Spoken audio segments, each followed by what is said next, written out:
culture and was talking about women's rights back in 2018. And the irony that we are back here at the end of it, but truly the beginning of it, because we are going to fight for reproductive freedom back into our Florida Constitution. And so we launched yesterday in Palm Beach County the start of the Reproductive Freedom Tour for Harris-Walz campaign. And can anybody guess in one word why we are starting in Palm Beach County? And we yelled and we cheered and we chanted so loud that we have no doubt that he heard our chant sitting on his couch at Mar-a-Lago. But we know how we got here. We got here because in 2016, he campaigned specifically on replacing members of the Supreme Court with conservatives of the bench with one purpose, and that was to overturn Roe v. Wade. And then he got there. The only promises that he kept was he did exactly that. That we all experienced what 50 years of that movement did. And in one swoop decision, 50 years, and I see a lot of women in this room who are a little bit older than I am. And so I want to thank you all for being in that fight then, being in this fight today, taking your granddaughters to the polls, and showing them what fighting for our freedoms look like. And so I thank you for standing in the trenches with us today, and thank you for paving the way for so many of us women who came after you, and we're going to do it again. We're going to do it one more time.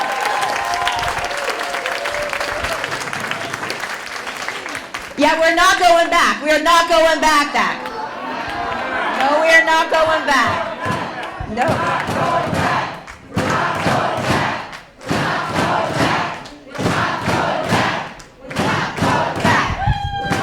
That's right. So not only did he live up to his promise of filling the Supreme Court with justices that were going to take away our freedoms, and then he celebrated it. And then he celebrated it and said, isn't that a beautiful thing? As women are in emergency rooms all across the country who can't get service, you hear the horrific stories, and you're going to hear some today, of women who have had to put their lives on the line to get the health care treatment that 2 years ago they would have been entitled to. That is what we are fighting for every single day. And so now he wants to play with, yes, it's too short of time. No, I'm not going to vote for Amendment 4. Yes, I'm going to fund IVF. No, who cares? His values he has no values. So we can't believe anything that he says. We can see what he has done. He has allowed a 6-week abortion ban here in the state of Florida. 6 weeks. Most women don't even know that they're pregnant at 6 weeks. So we have a job to do. We have 2 jobs. Okay? We have 2 jobs. First of all, how many people in this room, and I'm going to do your job for a second, Daniel Henry, our local DEC chair. How many people in here have not re-signed up for vote by mail?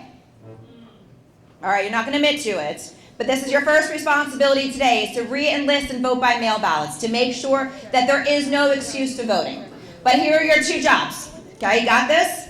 Bare minimum. We got to make sure that we elect Kamala Harris and Tim Walz to President and Vice President of the United States.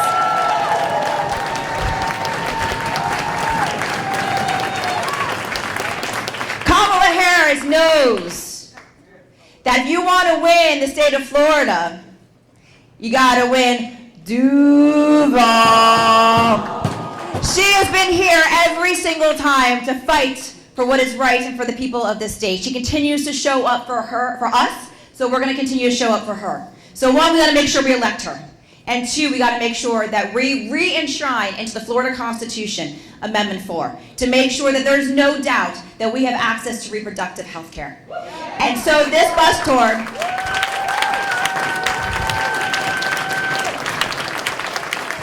This bus tour is going all over the country because reproductive freedom is health care.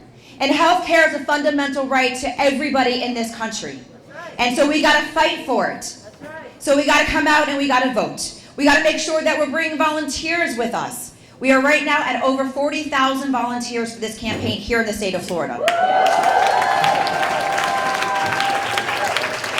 That is an army. That is an army as long as we go out and we knock on doors, that we make the phone calls, we do the text messages, because that is what it's going to take to win this state. And I'm going to give you 2 thoughts before I pass on the baton. It's November 5th. And while we are the Panhandle, but when the other part of the Panhandle closes at 9 p.m., and they declare Florida for Kamala Harris.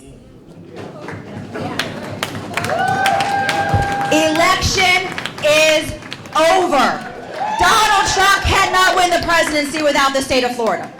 Okay? So when the Panhandle closes at 8 Eastern, and they declare Florida for Kamala Harris, we in the state of Florida will have protected freedom and democracy for the entire country and the entire world.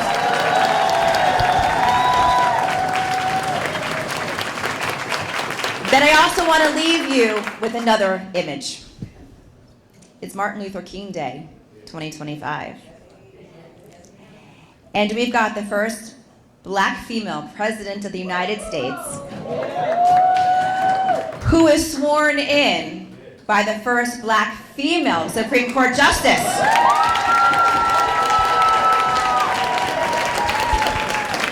If that doesn't make you proud to be an American and proud to stand up for the values that we know that we all share across the aisles, it is time to talk to our Republican friends. It is time to talk to our independent friends, because it is time to put country before party. And that is the work that I know is going to get done here every single day in Duval. And now I'm going to turn over the microphone to another incredible champion for reproductive freedom, for democracy, our chairman, Jaime Harrison of the Democratic National.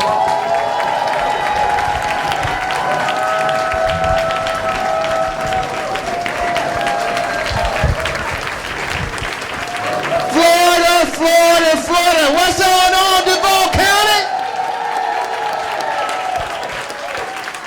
It is always great to be back here in Duval County. Now, some of y'all don't know this. When I had more hair, I was working for a nonprofit called College Summit, and my first introduction to this area is a program to get low-income kids into college. My first introduction to this area, I came down here to sign up 2 high schools, Ribault and Raines. And then they were right across the street from each other. And I was like, okay, I see how y'all do. But listen, it is always great to be back here in Duval County. And I want to thank the brothers and sisters of the IBEW for opening up the doors to the Union Hall for us. This party has been built. Our middle class has been built because of the sweat, the equity, and the tears of our union brothers and sisters. And I just want to say thank you all for all that you do. I'm so pleased, and I want to thank Chair Freed. Where did she go? I don't know. There she is. I want to thank Nikki for her leadership here in Florida. Because I can say Florida, because you all have been putting in the work to rebuild the Florida Democratic Party. And I honestly believe that on election night, when folks flip over to Fox News, they're going to be saying Florida too. And they might even add, what the hell happened in Florida? And I know what the hell happened in Florida. It's the folks here in Duval County. That's what happened. Because when they counted you all out in that mayor's race, when they say Democrats would never take over the mayor's office here in Jacksonville, you said, hold a minute. Y'all counting us out? I'm going to teach you don't know how to count. And you made history. And you're going to make history again this November. But I am so pleased to be here on the second day of the Harris-Walz campaign's Reproductive Freedom Bus Tour. My friends, from now until Election Day, we're taking this fight across the country, talking to organizers and volunteers, people like yourselves. We are making sure that every voter in every town and in every county understand the stakes of this election, the stakes for our freedom, the stakes for our rights. And I know you all have been feeling the energy and the enthusiasm on the ground. All the times that I've come here to Florida, I've felt it. Something's different is in the air. And it's not just, the stench of Donald Trump, right? There's something different going on right now. And I know you all are doing the work. And you're doing that work, and that work is going to translate into the energy and the action that we need in these last 62 days as we move into this election. Because, my friends, this is the most important election of our lifetime. And there is no time to waste. Elections are not as complicated as people make them out to be. This election is about hope versus fear. It's about progress versus chaos. It's about freedom versus oppression. Because Donald Trump, and we know that he has taken ownership of this. It was Donald Trump and his right-wing folks on the Supreme Court who overturned Roe. They overturned Roe. And now women across our country are living through horrors that should not be possible in America. They are forced to carry life-threatening pregnancies to term. They are told to wait until they're on death's door for basic health care. They are traveling out of state to make their own personal health care decisions. If nobody tells Rick Scott and Ron DeSantis and Donald Trump to do things with their body, why the hell should they tell women what to do with theirs?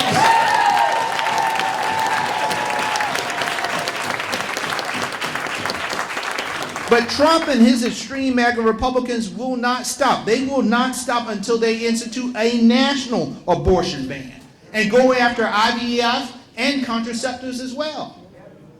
If you vote for Donald Trump on November 5th, that's exactly what you will be voting for. A vote for Trump is a vote to silence our nation's daughters and to take power from our mothers.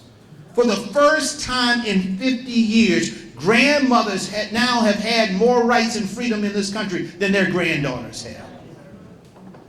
It's a vote, my friends, if you vote for Donald Trump, it's a vote to turn back the clock on our progress our grandmothers fought so long and so hard for. But we have a message for Donald Trump. We have a message for Rick Scott. We have a message for Ron DeSantis and all the MAGA Republicans. We are not going back. And my friends, that's why we need a champion for reproductive freedom in the White House. We need someone who will fight to restore the protections of Roe, go to the mat for access for contraception, and to uplift the voices of women nationwide. And that champion is somebody I call our MVP, our Madam Vice President Kamala Harris. She's a fighter for reproductive freedom and will not stop until women in all 50 states have access to reproductive care that they need. And I want to say one last thing as I wrap up here. To the fellas in the room, those who are here, who are allies, this fight for reproductive freedom isn't just a fight for women. We have our part to do in this as well. We have to stand up for the women in our lives to say that we are not going back.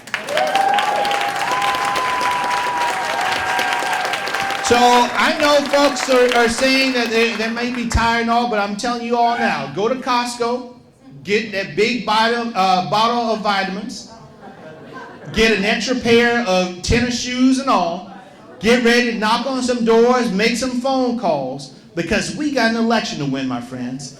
We got an election to win. And we know when we fight, we win. We win. So now I am thrilled to introduce another champion for reproductive freedom. Someone who is a joyful warrior, someone who is a freedom fighter in her own right. Please welcome former DNC chair, Congresswoman, Representative, and my good friend, Debbie Wasserman Schultz.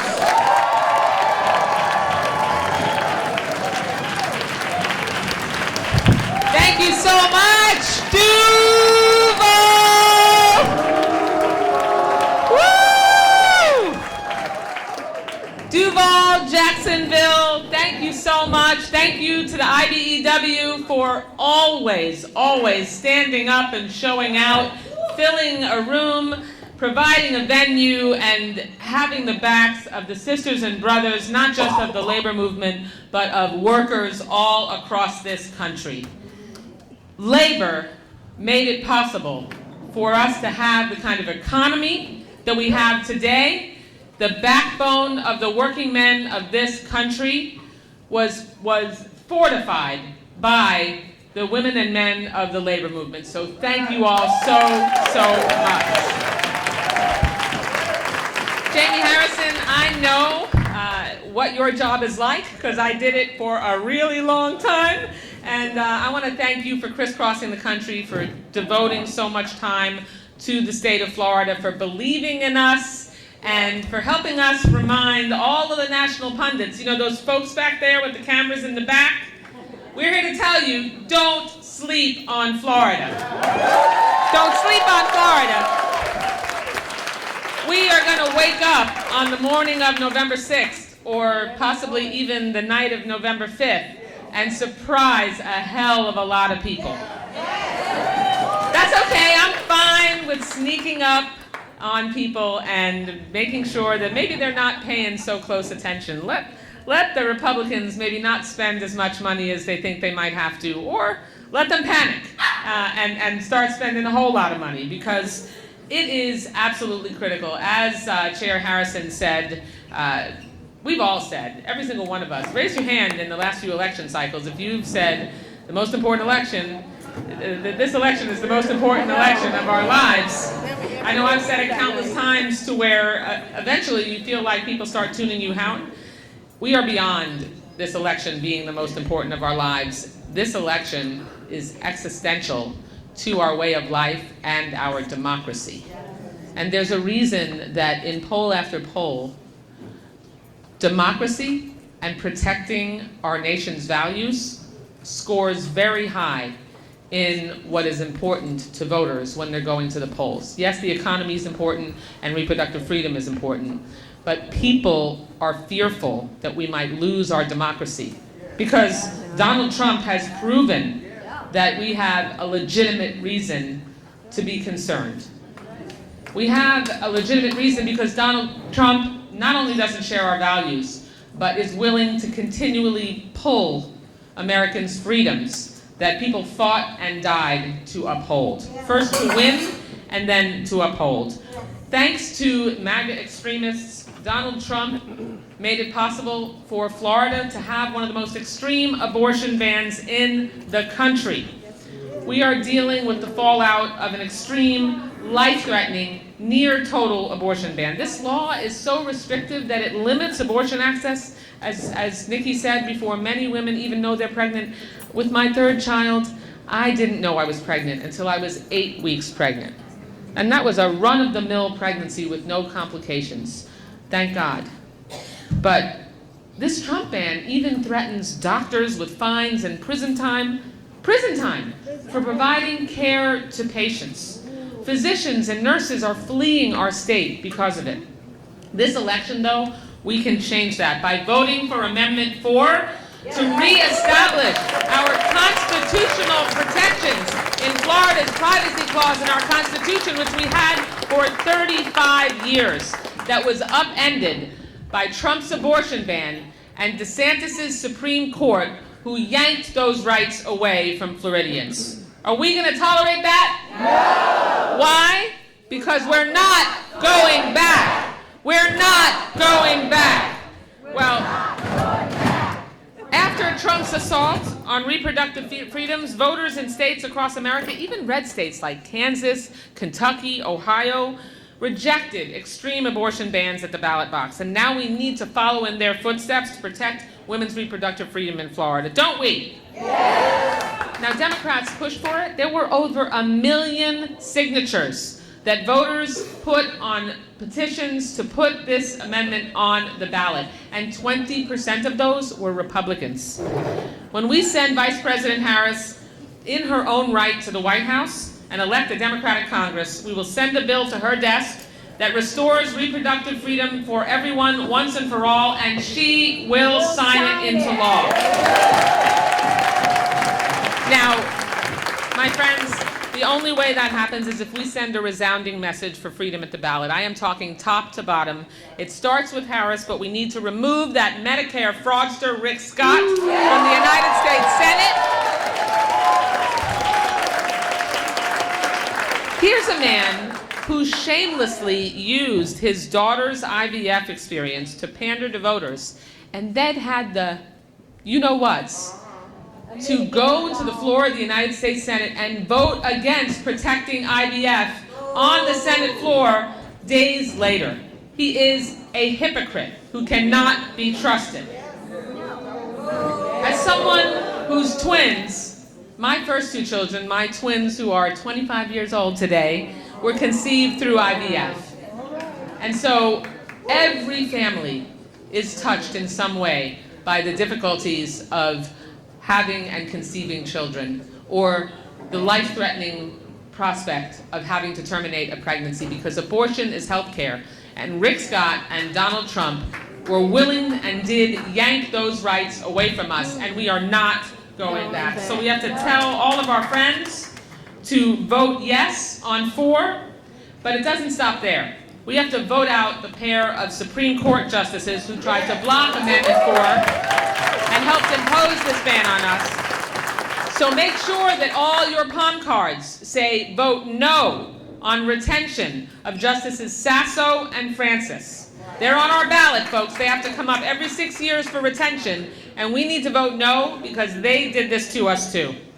And we absolutely need to build on our Duval County momentum when you already put a woman in the mayor's office, in Donna Deegan, who's doing a fantastic job. Now, in 2020, Trump just barely carried Duval by like 3 points. And with their record and Kamala and Tim's energy, I know we can flip Duval to the blue column in November. How do we do it?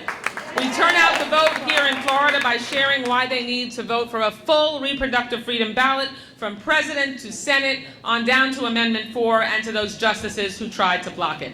We need to organize. We need to knock on the doors. We need to call and text people to remind them to turn out and vote. We all need to part with our most precious resource, which is not our money, although we could use some of that too. It's our time. Every one of us is so incredibly busy balancing all that life throws at us. But make sure you look at that calendar and budget some time every single week, heck, every day, until Election Day. We're 62 days out, a little more than 2 months. And we've all got to put our nose to the grindstone and give it all. It's going to be close. Let's not kid ourselves. Even if we win Florida, it's going to be razor thin. Whether it's Harris or Amendment 4, if we do the hard work, we can elect Vice President Harris, Governor Walz, and Democrats up on the ballot. And you know what else we can do? We can get Rick Scott, Donald Trump, and Ron DeSantis out of our exam rooms and our bedrooms. We can get our freedoms back and get Trump, Scott, and DeSantis out of the business end of our healthcare decisions. Are you with me, Duval? We're not going back. And when we do what we need to do all the way up through November 5th, we will succeed, because when we fight, we win. That's right. And now it is my pleasure to introduce a student from my alma mater, the University of Florida, a medical student who represents the next generation, and she has a story to share, Natalie Axelrod. Thank you so much, and go Gators!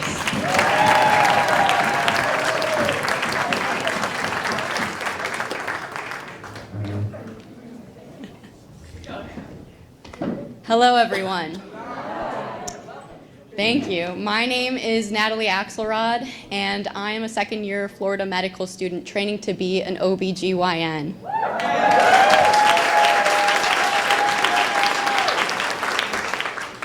Now, I've always wanted to be a doctor.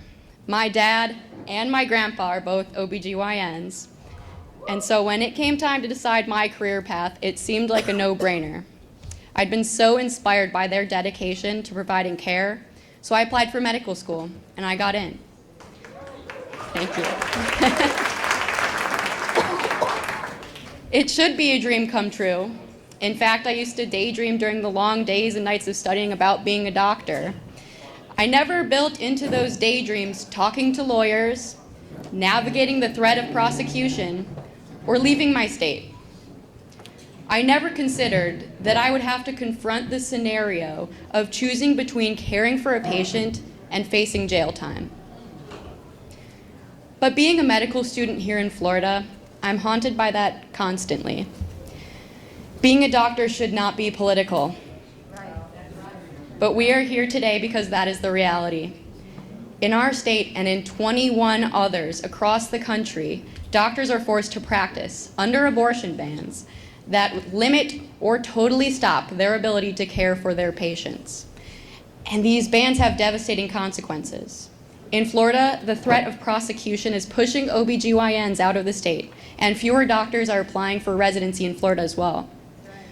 We know that medical students like me, who are training under cruel and dangerous abortion bans, are not exposed to the full spectrum of care that will allow us to properly care for our patients in the future. Patients like here in Jacksonville. An entire generation of medical students is at risk of graduating with an incomplete grasp of what it means to care for a patient who is miscarrying or hemorrhaging or who even has endometriosis. All this amounts to a healthcare crisis, and one that was entirely preventable. This is what happens when you have politicians who think they know best about writing things they know nothing about. I want a leader who trusts doctors and their patients to make healthcare decisions that are right for them. And that leader is Vice President Harris.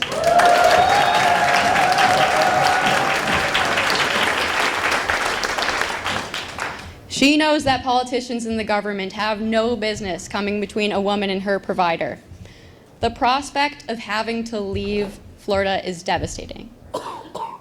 The Sunshine State has become my home, and I even founded an organization on my campus that partners with Florida Voices for Health, a nonprofit that works to improve health outcomes for Floridians. And that's why I'm here today, to fight for the state and for the profession that I love.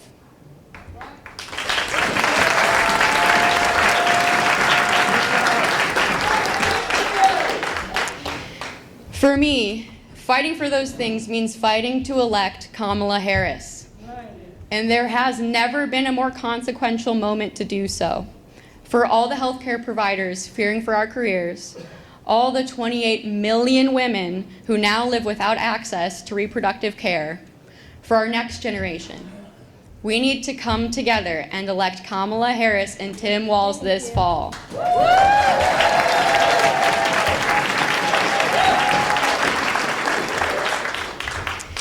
And now, I'm happy to introduce our next leader of the Senate Democratic Caucus and a champion for women across the state, Jacksonville State Senator Tracy Davis.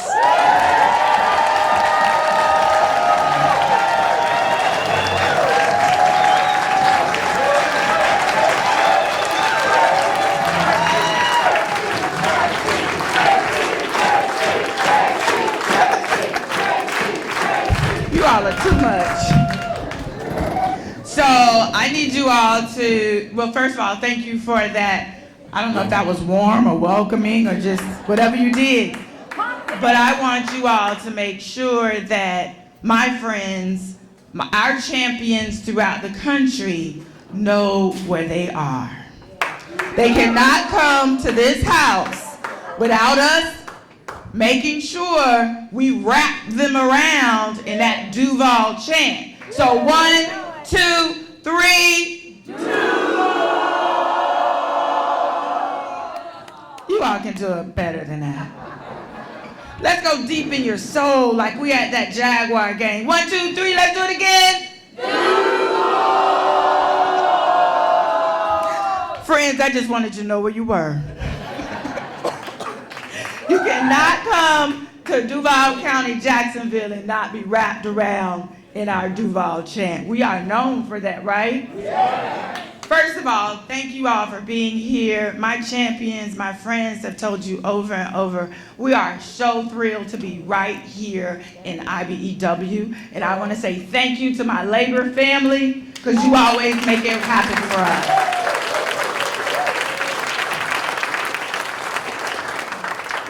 And I have some words to say, and I'm going to get to them. But I heard Chair Freed say something, and it just keeps poking me. It just keeps poking me. And so she said to you all, when she was talking, she said, we have 2 jobs to do. That's right. I'm going to stand before you and say, I have 1 black job to do.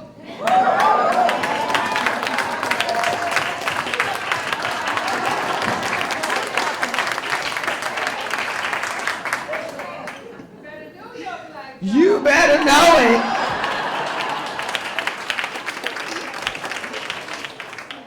And my friends have said it over and over. My 1 black job is to make sure we have a new administration by the name of Kamala Harris as our president and Tim Walz as our vice president.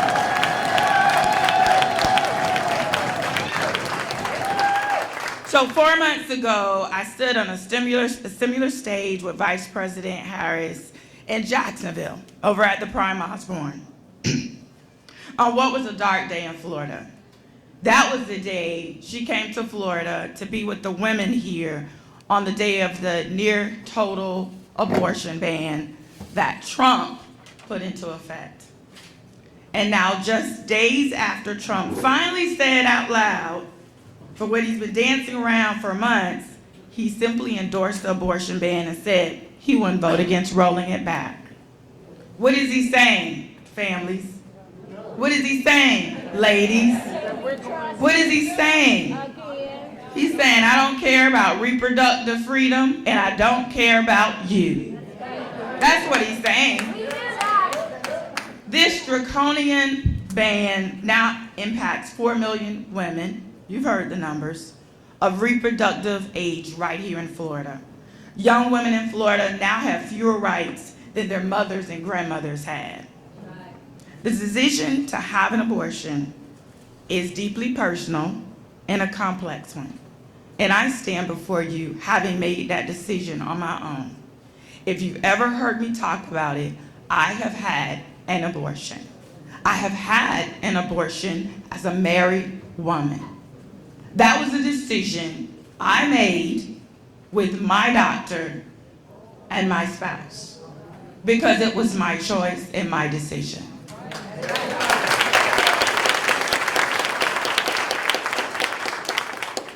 And I'll be damned if I let a man tell me what to do with my body. You all have been saying it over and over. We are not going back. Now, for the men in this room, I applaud you. We are going to applaud you.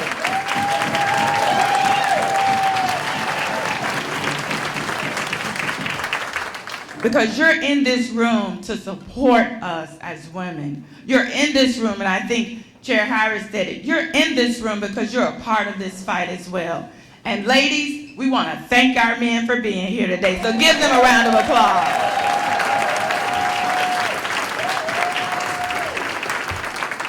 I want to tell you this short story. During the Democratic National Convention 2 weeks ago, and what a convention it was. Woo! We heard from a Floridian by the name of Anya Cook about how the Florida's 6-week abortion ban almost killed her when her water broke early and she wanted the pregnancy that she was carrying. That was a perfect example for us to know that women's health, it's on the line, you all. It's on the line.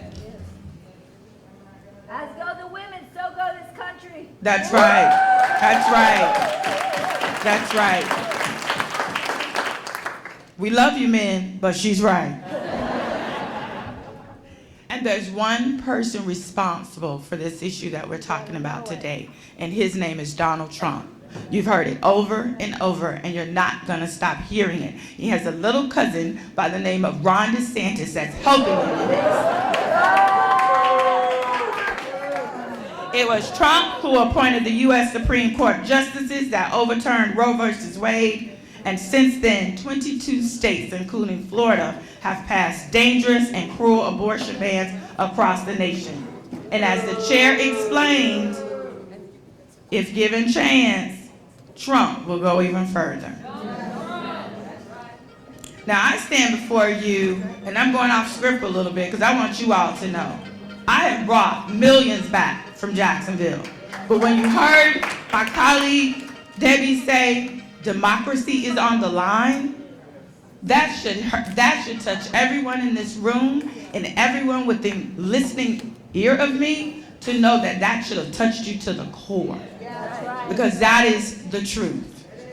While I'm in Tallahassee, and that's a cruel world, you all. That is a cruel world.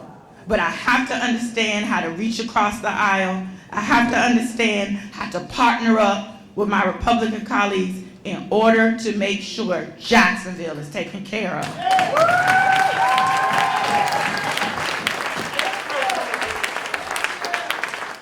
But I will never do that in sacrifice of my democratic values and my core beliefs. I am a Democrat through and through.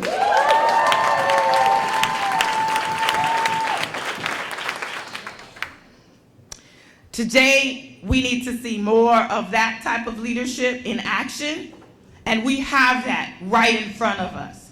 We have a vice president that is fighting to lead this country and give us our democratic values back.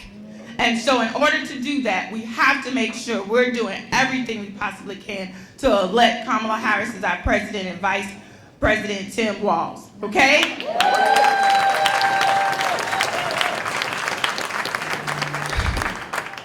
Now let me get back on track. The reproductive freedom bus is here on tour. And I am loving this room and all the faces I see, because I think I have received 100 messages, and unfortunately I am not Kamala Harris, thinking that she was going to be here today. Well, we're the champions for today. And we're here to make sure the job gets done. With the reproductive freedom bus here today, it's a message to every voter in this state who cares about their right to choose. When we send Vice President Harris back to the White House, we elect a Democratic Congress so they can center our bill, and you've already heard, to restore our reproductive freedom in this state and around this country once and for all.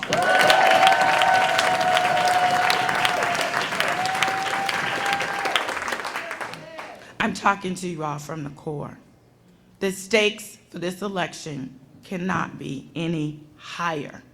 So you've said it over and over, and I want you to say it with me and feel it so the news can take it back. We will not go back. We will not go back. We will not go back. We will not go back.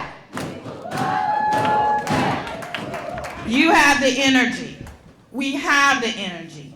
This state has the energy. And Chair Freed, I've had many conversations and many interviews. Florida is always on the table.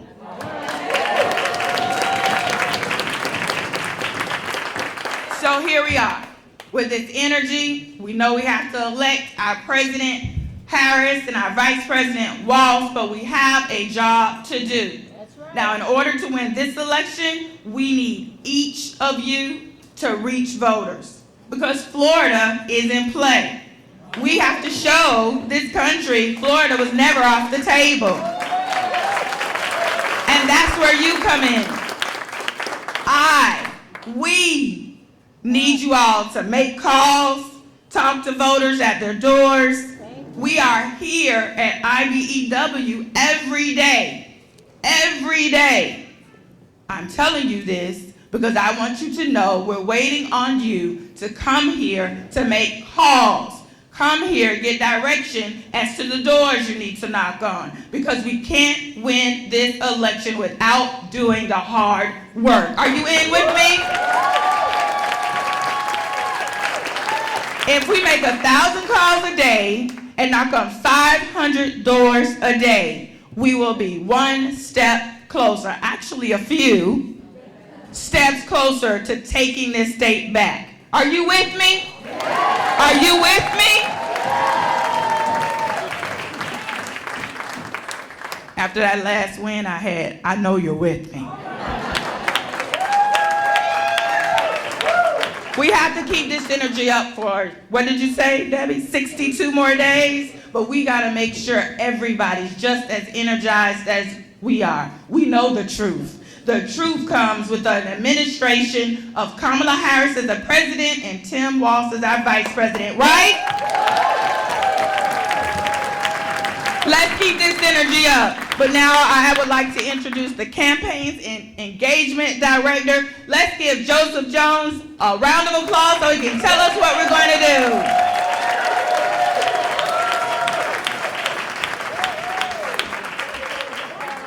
Thank you, guys.